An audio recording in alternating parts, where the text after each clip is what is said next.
సింగం సిరీస్లో lady Singam. Singam again సక్సెస్తో మళ్లీ ఫామ్లోకి వచ్చిన దర్శకుడు రోహిత్ శెట్టి వరుస సినిమాలు అనౌన్స్ చేస్తున్నారు.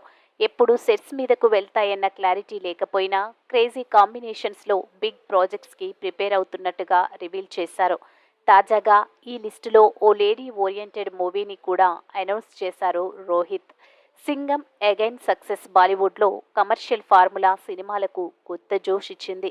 ఈ సినిమాతో హీరోలు అజయ్ దేవ్గన్, అక్షయ్ కుమార్, టైగర్ ష్రాఫ్తో పాటు దర్శకుడు రోహిత్ శెట్టి కూడా బౌన్స్ బ్యాక్ అయ్యారు. అందుకే ఆ హై అలా ఉండగానే మరిన్ని సినిమాలు లైన్ పెట్టేందుకు రెడీ అవుతున్నారు. తాజాగా దీపిక లీడ్ రోల్లో లేడీ సింగం సినిమాను అనౌన్స్ చేశారు రోహిత్ శెట్టి. సింగం అగైన్లో దీపికను గెస్ట్ రోల్లో చూపించిన దర్శకుడు పూర్తిగా ఆమె క్యారెక్టర్ నేపథ్యంలోనే ఓ సినిమా చేసే ఆలోచనలో ఉన్నారు. ఇప్పటికే కొన్ని లైన్